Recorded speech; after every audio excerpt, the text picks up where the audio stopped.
Hi friends, இப்போ canvas இல்லாமல் எப்படி ஸ்லீவ் டிசைன் பண்ணுறதுன்னு பார்க்கலாம். இப்போ சென்டர் மார்க் பண்ணிவிட்டு இந்த பக்கம் 2.5 இன்ச்சு அந்த பக்கம் 2.5 இன்ச்சு மார்க் பண்ணிவிட்டு உயரம் வந்து ஒரு 3 இன்ச்சு மார்க் பண்ணிவிட்டு ஒரு ட்ரையாங்கிள் ஷேப்பு வரைஞ்சிக்கோங்க. இப்போ சாரியோட ஒரு பிட்டு துணி எடுத்துகிட்டு அது வந்து மடித்து அடிச்சுக்கோங்க, ஏன்னா பிசுறு வராமல் இருக்க. இப்போ மேல் பக்கம் நல்ல பக்கம் வந்து மேலே தெரிகிற மாதிரி வச்சு நம்ம வரைஞ்சோம் இல்லையா, அதுக்கு மேலே ஒரு தையல் போட்டு எடுத்துக்கோங்க. இப்போ வந்து பார்த்திங்கன்னா நம்ம தையல் போட்டோம் இல்லையா, அது பக்கத்தில் கொஞ்சம் 1/2 இன்ச்சு துணி விட்டுட்டு கட் பண்ணுங்கள், ஏன்னா மடித்து அடிக்கிறதுக்கு. ஏன்னா வந்து பார்த்திங்கன்னா சில சாரீஸ் எல்லாம் வந்து பிசுறு தெரியும், அப்படியே இழையாக வந்துடும்.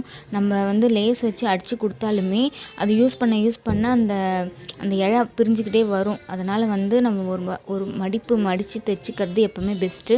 இப்போ வந்து பார்த்திங்கன்னா அதுக்கு மேலே லேஸ் வச்சு அட்டாச் பண்ணிக்கோங்க. நான் சிம்பிளாக ட்ரையாங்கிள் ஷேப்பு ட்ரை பண்ணியிருக்கேன். இப்போ நீங்கள் வேறு எதனா ஃப்ளவர் டிசைனோ இல்லை வேறு எதனா டிசைன் ட்ரை பண்ணணுனாலும் இந்த மெத்தடை ஃபாலோ பண்ணி நீங்கள் டிசைன் பண்ணிக்கலாம். Thank you friends.